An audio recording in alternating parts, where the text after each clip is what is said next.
Je ne souhaite pas voir Kamto être élu président du Cameroun. Attendez un peu. Est-ce que là, on ne va pas dire que c'est la haine? Est-ce que quand c'est Biya, ce n'est pas la haine? Je comprends. Parce que là, je comprends pas. Non, Bébélé était monsieur entier. Hein. Parce que je ne comprends pas. Je ne veux pas que le président Paul Biya soit président du Cameroun. C'est la haine? Est-ce qu'on conclut que c'est de la haine? Mais pourquoi quand je ne veux pas que Kamto soit, ça devient la haine? Il y a des gens, je ne veux pas de Kamto comme président du Cameroun. Pour le MRC, je ne me tais pas. Pour Maurice Kamto, je ne me tais pas. Ouais, je ne l'aide pas à réussir. Je ne peux pas l'aider à réussir, mais je ne me tais pas non plus. Et pour le cas justement du MRC, tu combats le MRC? Oui, désormais. Je le dis clair. Pourquoi? Parce que le MRC me combat. Vous avouez combattre le MRC? Quand je combats le RDPC, pourquoi vous ça nous... Mais je dis que... Vous avez le meeting de Paris hier. Non, on m'a posé la question. Ce n'est pas posé la question. Il dit que parlons du meeting. Nous allons parler du meeting. Je pose aussi mes principes. D'abord la haine. Non, je dis cela. Je dis que comme je ne souhaite pas voir le président Paul Biya être à nouveau élu président du Cameroun, si j'ai quelque chose à faire pour qu'il ne soit pas élu, je fais la chose. Sauf que depuis que le professeur Maurice Kamto a fait son meeting géant à Paris, là, ça dit le meeting qui a eu lieu le 31 mai, là, depuis que le meeting là est passé, il y a les tensions dans les chaînes de télévision au Cameroun. C'est-à-dire, vous voyez les animateurs, les chroniqueurs, ils sont en train de dire ouais. C'est-à-dire, il y a les pleurs du mbolé partout sur les plateaux de télévision. Salut tout le monde, ici votre humble serviteur Mano Sabi. Je vous invite à regarder cette vidéo jusqu'à la fin. Mais avant tout, je vous souhaite d'abord les bienvenus sur ma page Facebook et ma chaîne YouTube.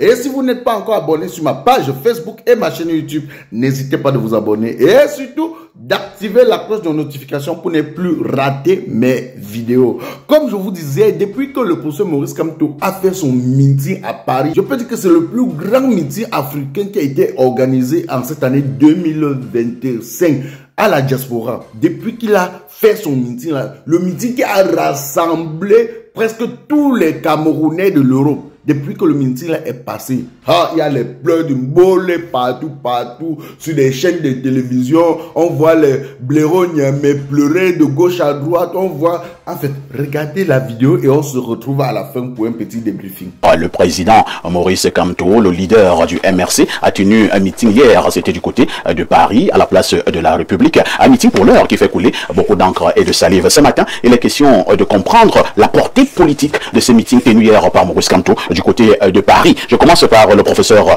Jean Baebek de l'UPC. Alors, professeur, il y a un débat qui est né, beaucoup qui estime que Kamto va sur un terrain qui ne sera pas très important pour l'amener à étudier, que ça se passe plutôt au Cameroun et non en France. Fausse ou mauvaise polémique? Je suis avec le MSC pour l'instant. Pourquoi? Parce que nous sommes du même côté. On risque même d'être éliminés et se retrouver à la Cour constitutionnelle. Par conséquent, je suis d'abord avec lui. Et je voudrais être pas seulement spécialement avec lui, avec tous les partis d'opposition. C'est-à-dire tout le monde qui n'est pas au pouvoir et qui est candidat. J'appelle ça l'opposition active. Il y a une opposition passive. Pour une raison ou une autre, ils ne sont pas candidats alors qu'ils sont opposants. Et dans ces conditions, je vais raisonner, mais je voudrais dire que mon raisonnement est biaisé par ça, ce parti pris. Pour dire que, oui, ça se passe au Cameroun, mais il y a énormément de Camerounais qui sont très influencés par la diaspora. Comme je vous ai déjà dit, comment il ne se passe pas. Vous savez que j'ai opéré hier un Américain qui va avoir un Camerounais américain de Washington DC. Il me donne la chance de l'opérer. Parce qu'il aurait pu rentrer avec sa fracture. D'accord? Il y a une grosse diaspora qui a une influence énorme sur les compatriotes indigènes. Et donc, aller faire le meeting là-bas, il ne faut pas trouver ça idiot. Parce qu'ils vont le percuter. C'est là le problème. Mais maintenant, le MSC n'a pas dit que, je crois qu'il commence par là, ils vont continuer ici. Pourquoi on veut nous amener à tirer dessus?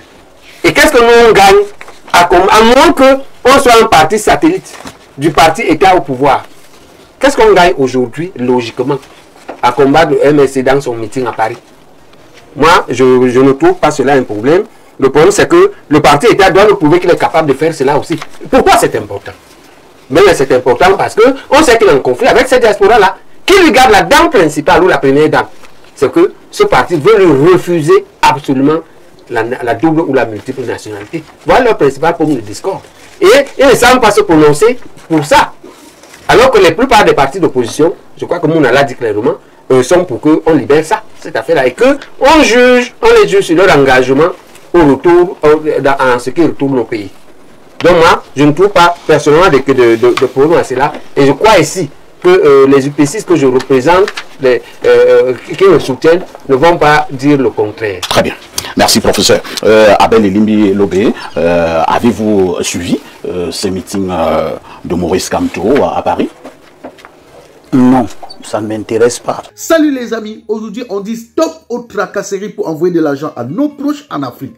Il suffit juste de télécharger l'application TapTapSend. Et lorsque vous téléchargez l'application TapTapSend, lors de votre premier envoi, utilisez mon code promo NOSABI.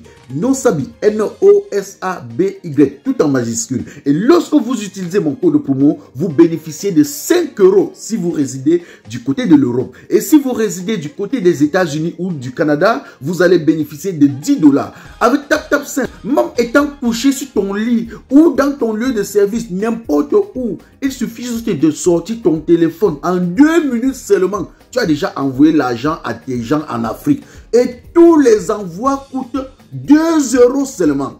Vous êtes un homme politique, ça devrait pourtant vous intéresser. Non, tout simplement parce que c'est un meeting couvert de beaucoup de suspicions. Il n'a rien d'orthodoxe. Vous voyez la suspicion à quel niveau? Il n'a rien d'orthodoxe. C'est un meeting organisé par des organisations nébuleuses. Le mot n'est pas fort. La base, etc., etc. Et l'objectif prémédité, c'est de montrer qu'il y aura beaucoup de gens, etc. Donc l'objectif est malsain dans la mesure où nous qui savons organiser ces choses, nous savons très bien que si vous faites un meeting comme ça à Paris, 90% de ceux qui assistent déjà ne sont pas camerounais. On amasse les badauds partout, on les amène parce qu'on veut faire foule. Il y a donc une mauvaise intention derrière. J'ai l'impression que vous faites exactement ce que le professeur Baïbek conseille de ne pas faire. Justement, qui tire sur l'autre. Justement, j'allais en venir à ce que Baïbek a dit. Ce que Baïbek a donné son point de vue, contre lequel d'ailleurs je m'insurge.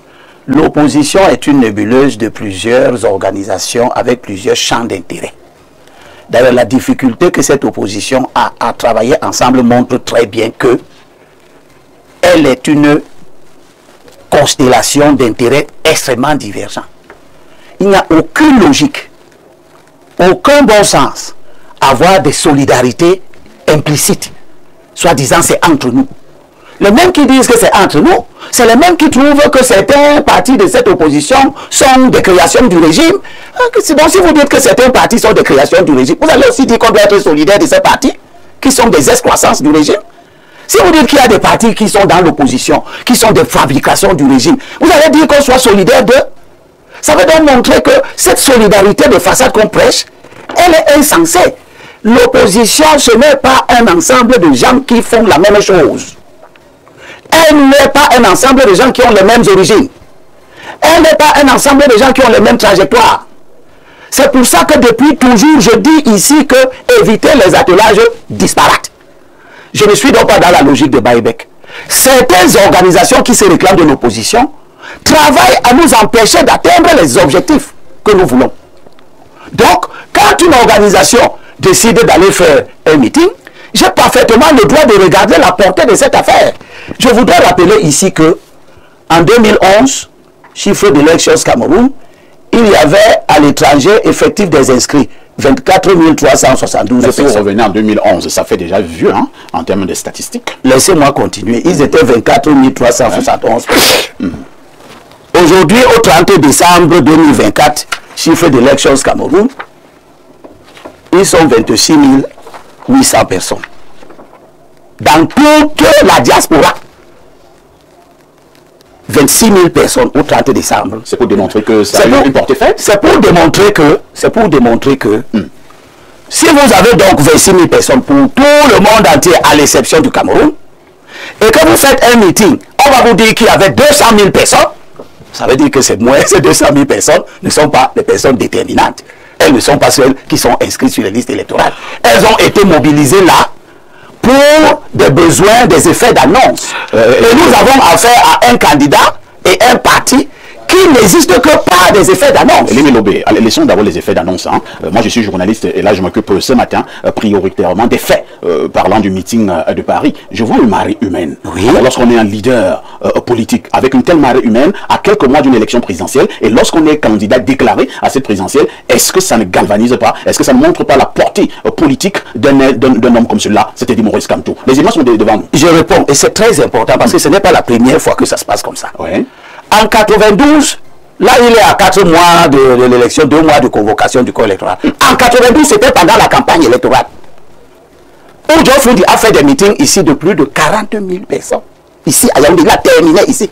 Mais qu'est-ce que ce meeting nous a appris dans l'analyse de la défaite? Que c'est une chose d'avoir un meeting de 40 000 personnes. C'est une chose que d'avoir dans ce meeting-là 2000 inscrits sur les listes électorales. Parce que ce sont les gens qui sont inscrits qu'il faut mobiliser, pas les curieux. Si vous allez mobiliser des millions de curieux, des Ivoiriens qu'on transporte, tous les clochards sri-lankais, etc., vous les amenez parce que vous voulez produire un effet, ça participe de l'égarement de l'opposition. C'est-à-dire que l'opposition fait des choses auxquelles elle croit elle-même, mais qui en réalité n'ont pas d'incidence stratégique. Or, pour avoir déjà échoué aux élections 17 fois, nous devions être des acteurs qui ont appris à faire ce qui est essentiel, pas ce qui impressionne. Parce que ce qui impressionne peut ne pas avoir d'impact réel dans le processus électoral. Ce sont les inscrits qui vont. Très bien. Donc je termine là-dessus en disant que, monsieur Ayissi, oui, vous pouvez avoir plus d'impact en France en rassemblant les 10 000 inscrits de la France dans une salle et en leur parlant, que d'aller à la place de la République, rassembler les Aïrois, les Congolais, les Ivoiriens et autres, qui viendront leur donner l'impression que vous avez mobilisé, et vous leur parlez, en quelque sorte, vous parlez dans le vide. C'est compris.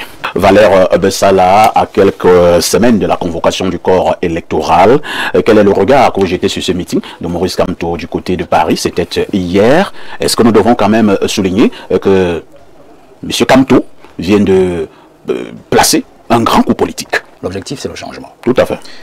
Sauf que nous avons des difficultés dans l'opposition. La première difficulté, c'est le réveil du peuple. Du bon barbecue fait au charbon de bois. Ah oui, ça se passe au café restaurant Kilomètre C à Bruxelles tous les jours. Et jamais espoir. Le café restaurant Kilomètre C vous accueille tous les jours avec ses différentes spécialités africaines et plus précisément camerounaises, telles que le macabondolais, le héros, le concha, le meilleur barbecue fait au feu de charbon de bois, sans oublier le spécial week-end Garo. Le café restaurant Kilomètre 5 est ouvert de lundi à dimanche de 9h30 à XE. Nous sommes situés à l'avenue Clémenceau, numéro 50 1070 Anderlecht, Bruxelles. Maman Chambon. Téléphone 0032 485 90 43 et 76 ou encore le 0032 244 916 et 11. Alain Kilomètre 5, finis-nous avec ton bon barbecue. Warlai, je vous jure que j'étais là-bas, j'ai mangé le tarot, c'était bon jusqu'à...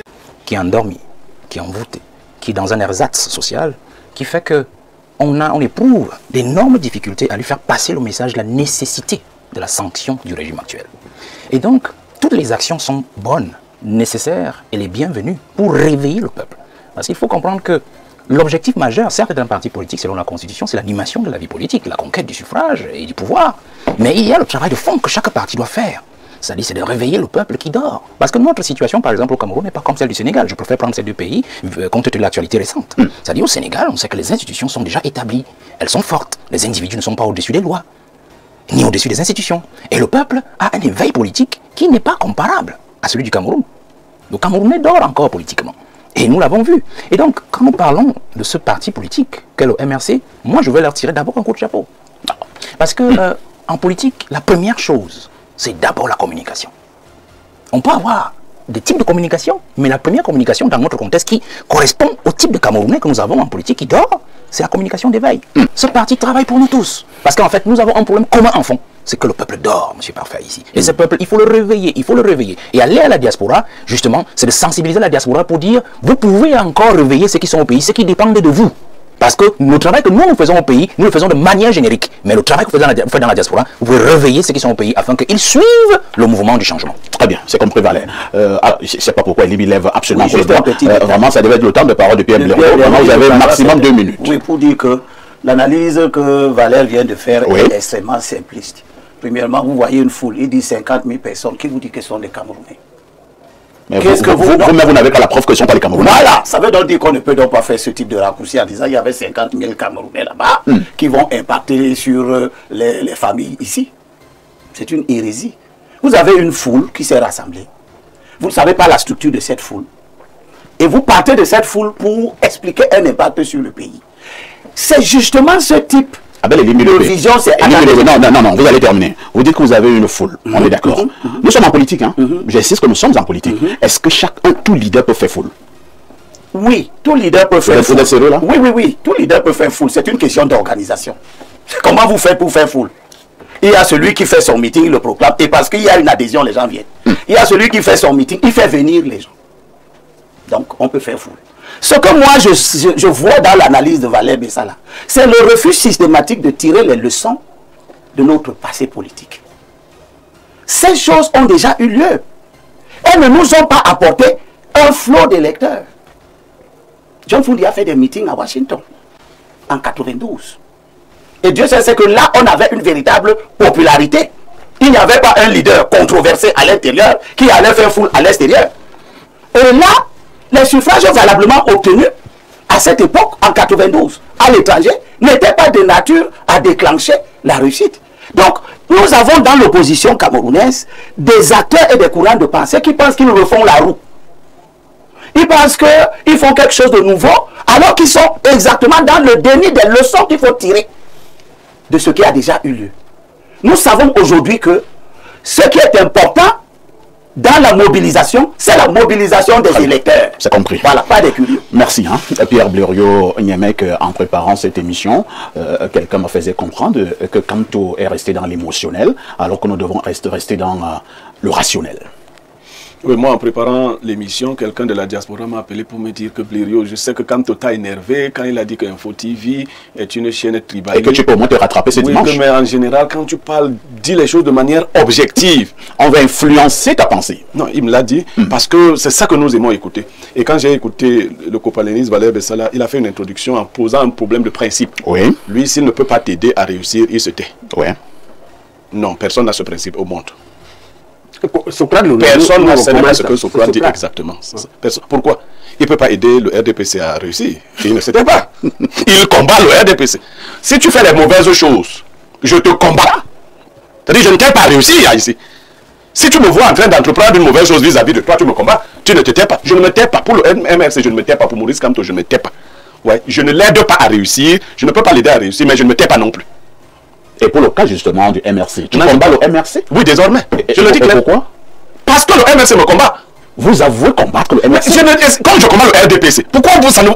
Mais je dis que... Vous avez le meeting de Paris hier. Non, on m'a posé la question. Ce n'est pas pour ça que il dit que parlons du meeting. Nous allons parler du meeting. Je pose aussi mes principes. D'abord la haine. Non, je dis cela. Je dis que comme je ne souhaite pas voir le président Paul Biya être à nouveau élu président du Cameroun, si j'ai quelque chose à faire pour qu'il ne soit pas élu, je fais la chose. Sauf que je ne souhaite pas non plus voir Kamto être élu président du Cameroun. Je ne me tais pas. Bon, attendez un peu. Est-ce que là, on ne va pas dire que c'est la haine? Est-ce que quand c'est Biya, ce n'est pas la haine? Je comprends. Parce que là, je comprends pas. Blériot était monsieur Hanté. Parce que là, je ne veux pas que le président Paul Biya soit président du Cameroun. C'est la haine? Est-ce qu'on conclut que c'est de la haine? Mais pourquoi quand je ne veux pas que Kamto soit, ça devient la haine? Il y a des gens, je ne veux pas de Kamto comme président du Cameroun. Bon, Blériot, parlons maintenant du meeting. Maintenant, parlons du meeting. La portée politique de ce meeting. Bon, ok. La foule qui est celle de Kamto ne peut ni grossir ni maigrir. Parce que c'est une foule à la fois hystérique, une foule qui a été déjà enrégimentée. Elle ne grossit pas, elle ne maigrit pas. Vous comprenez? Les gens qui devaient être dans ce meeting y ont été. Les gens qui ne devaient pas y être n'y étaient pas.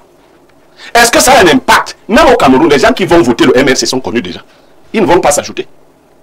Il n'y a personne qui va s'ajouter à la liste de Kamto. La campagne ne sert à rien. Moi, j'ai pris le soin de suivre la campagne. J'ai vu un leader qui changeait son discours. Vous savez, vous avez parlé, je combats Étonnant, vous savez ça, non? Vous savez que je combats Étonnant. Non, moi, je ne savais pas. Je combats tous ceux qui ont un discours qui s'adapte aux circonstances. Hier, le professeur Maurice Kamto disait, nous mobilisons plus de haine contre qui que ce soit. Mais c'est le même qui a pondu un communiqué stigmatisant précisément un certain nombre de médias. Mais comment vous voulez dire, c'est nous qui devons nous plier sur Maurice Kamto, n'est-ce pas? Parce qu'il est qui? Donc il a dit que nous sommes une chaîne tribaliste, et comme il a fait un meeting de 50 000 personnes, nous commençons à dire que c'est bon, ce n'est pas bon. Les gens qui étaient là-bas, je ne connais même pas combien sont inscrits là-bas sur les listes électorales. Mais même s'ils sont inscrits, ils vont dire aux membres de leur famille à qui ils envoient l'argent ici que allez voter. Il faudrait encore que ces membres ici soient inscrits. Et ainsi de suite. Donc, je pense qu'il faut changer le régime de Paul Biya. Mais je pense qu'il faut le changer avec des hommes qui soient des sujets moraux. De vrais sujets moraux.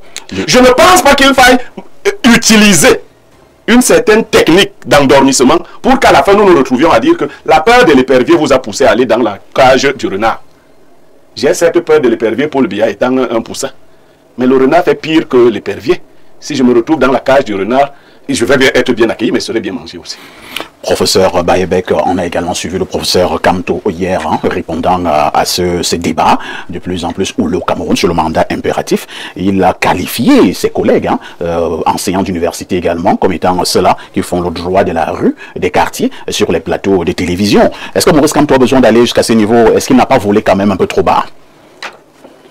Bon, vous savez, il y avait ce qu'on appelait à l'université quand nous étions étudiants le museau, qu'on appelle sur vous le momna. On appelle sur nous le jomor. Le jomor, c'est la gueule entre les femmes. En politique, nous avons ça. Si on pose un commande à s'engueuler, on a vu même dans les pays très développés des insultes pures. On a vu dans le pays le plus puissant du monde lors des dernières élections. Où quelqu'un dit à l'autre que tu es un malade, l'autre dit que toi, tu es fou. Mais parfois, même quand ce n'est pas en direct. Et donc, il faut savoir que même quand on arrive dans l'arène politique, c'est l'arène fourre-tout. La moralité et l'éthique peuvent en souffrir beaucoup. Ce qui est fondamental dans cette affaire du mandat impératif ou pas du mandat impératif, c'est que il ne faut pas oublier que entre 2018 et 2020, il y a beaucoup de malgouvernance des élections et de ces intrants qui ont entraîné des actes et des faits que nous payons aujourd'hui. Et que nous avons besoin, c'est pourquoi nous on a proposé ici, donc l'obligation d'un gouvernement d'union nationale pour refonder. C'est-à-dire, je vous prends un modèle. Ouais. L'UPC ne va pas aux élections législatives et municipales de 2020. Parce qu'en 2018, il y a quelqu'un, un parti qu'on instrumentalise, ou bien même avant, un peu avant, il y a un ministre de l'AT qui nomme le secrétaire général, alors qu'on est venu des élections. On a instrumentalisé quel parti? Voilà. On a instrumentalisé Cabral. Une seconde. Oui, vous voyez que vous ne pouvez pas aider Cabral, mais vous ne le laissez pas. Ouais, ok. Voilà, je voulais dire. Quand quelqu'un Vous voyez que vous n'êtes pas solidaire de Cabral. Voilà. Donc quand quelqu'un vous avez pas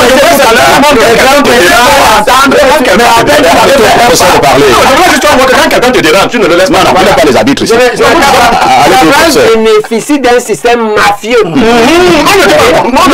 il n'est pas organisateur de cette mafia. On n'en sait pas trop. D'accord? Un peu de conspiratisme. Il n'est pas organisateur de cette mafia. Est-ce que tu soutiens? Pardon? Est-ce que tu le soutiens? Tu es solidaire de Cabral? Je ne réponds pas aux questions comme ça. Mais c'est toi qui as dit tout à l'heure. Nous devons être solidaires de tout le monde dans l'opposition. Pour l'instant, je le soutiens jusqu'au passage de la première barrière qui a 3 étapes. L'AT et les camps, la cour consulaire. Oui. Et on va. Et après ça, tu ne le soutiendras plus à on verra. C'est une nuit absolue. Salut les amis, aujourd'hui on dit stop aux tracasseries pour envoyer de l'argent à nos proches en Afrique.